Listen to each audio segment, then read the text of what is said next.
Assalamualaikum warahmatullahi wabarakatuh. Perkenalkan, nama saya Randi Putra. Saya berasal dari Universitas Metamedia dengan nomor BP 225720111038 kelas 2 SIB. Baiklah, kali ini saya akan menjelaskan tentang perancangan database query melalui Microsoft Access. Saya akan menjelaskan tentang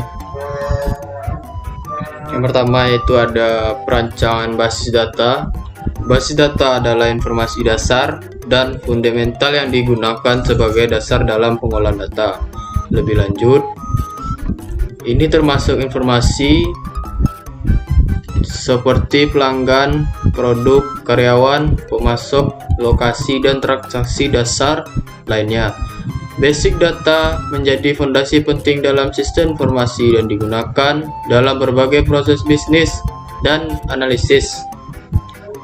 Basic data seringkali berhubungan dengan entitas yang penting dalam suatu sistem atau organisasi, seperti pelanggan, produk, karyawan, pemasok, lokasi, atau transaksi dasar lainnya.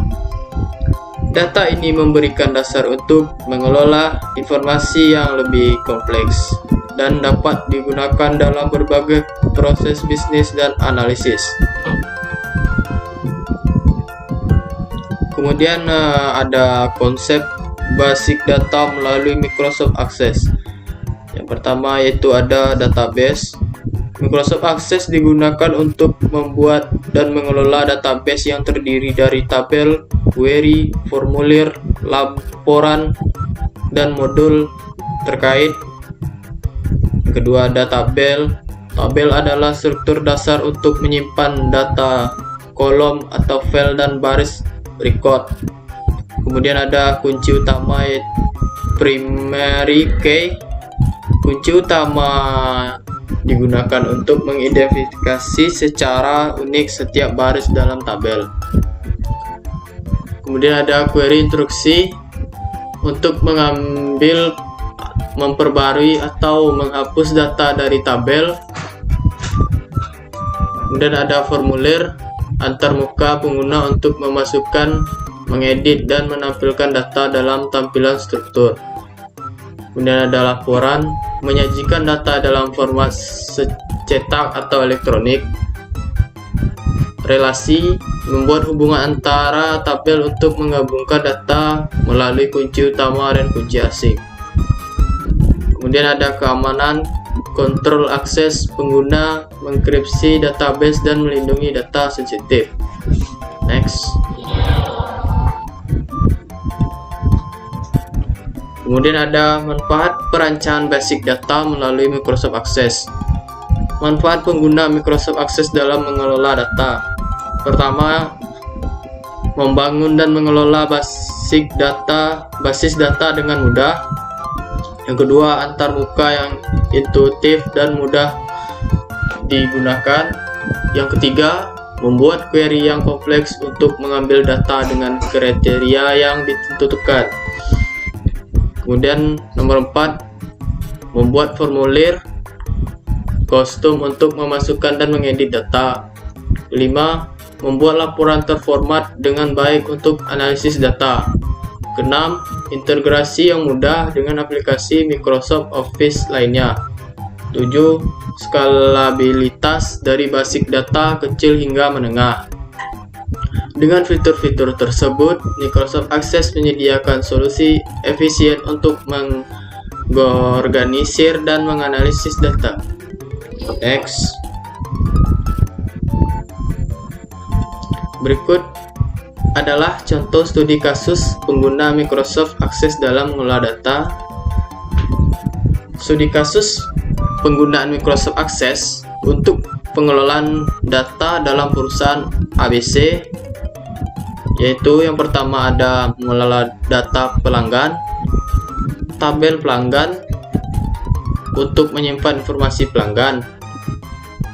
Kemudian ada formulir untuk memasukkan dan memperbarui data pelanggan.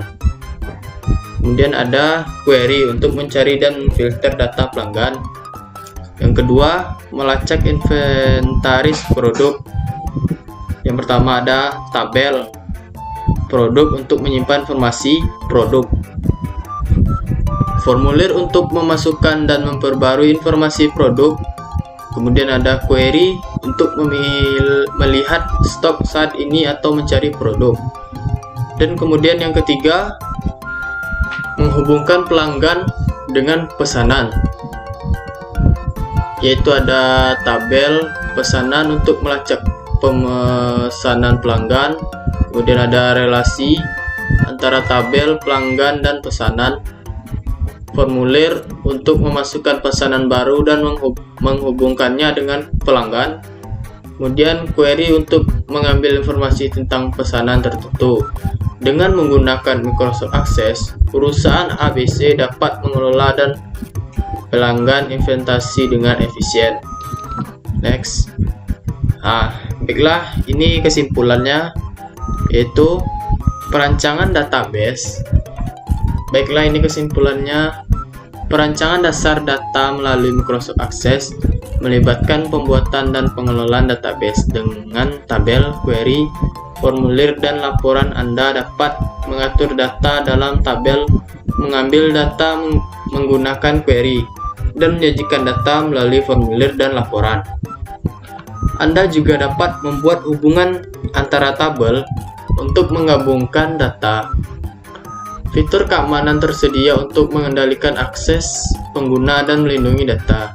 Dengan menggunakan konsep ini, Anda dapat mengelola data secara efisien dan menghasilkan informasi yang terstruktur dan mudah dipahami. Kemudian next. Kemudian yang terakhir ada saran.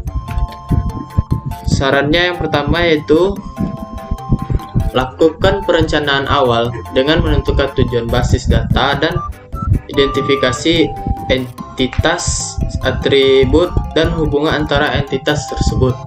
Yang kedua, terapkan prinsip normalisasi untuk menghilangkan anomalia data dan meningkatkan integritas. Yang ketiga, identifikasi kunci utama unik untuk setiap tabel dalam basis data. Kemudian ada yang keempat, tentukan hubungan antara tabel dengan menggunakan kunci asing yang menghubungkan kolom pada satu tabel dengan kunci utama pada tabel lainnya. Yang kelima, menggunakan fitur query untuk mengambil, memanipulasi, dan menganalisis data dengan efektif. Nomor 6, desain formulir dan laporan yang intuitif dan mudah dibaca untuk memenuhi kebutuhan pengguna akhir. Yang 7, pertimbangkan pengaturan keamanan untuk mengendalikan akses pengguna ke basis data dengan memberikan hak akses yang tepat. Nomor 8, lakukan pengujian dan pemeliharaan rutin untuk memastikan kinerja dan akurasi data.